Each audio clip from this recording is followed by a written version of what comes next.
Hi friends, మీరు చూస్తున్నది మా ఇంట్లో ఉన్న చెట్టు అండి. అరటి చెట్టు, చక్కెరకేళి చెట్టు. ఇలా చూడండి, అదైతే ఒక గెలేస్తే అవి చెట్టు మీదే కాయలు పండేదాకైతే ఉంచాము. సగం కాయలు అయితే పండాయి. ఇప్పుడు అవి పండిన తర్వాత ఇలా అయితే కట్ చేస్తున్నారు చూడండి మా మామయ్య గారు, అలాగే మా బావగారు.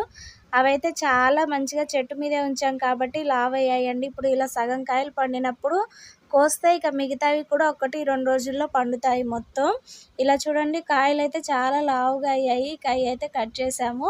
ఎండకి ఉండడం వల్ల కొద్దిగా పగిలినట్టు అయ్యాయండి. ఇవైతే చక్కెరకేళి కాయలు కాబట్టి చాలా తియ్యగా ఉన్నాయి. పిల్లలు, మా మామయ్య గారు, వీళ్ళందరూ అయితే మేమందరం కూడా చాలా సంతోషంగా తిన్నాము. ఎందుకంటే మన ఇంట్లో ఏ మందు లేకోకుండా కాయలైతే పండాయి కదండి, అందుకే చాలా తియ్యగా, అలాగే తొక్క కూడా చాలా పలుచగా ఉంది. కాయ మాత్రం లావుగా ఉంది.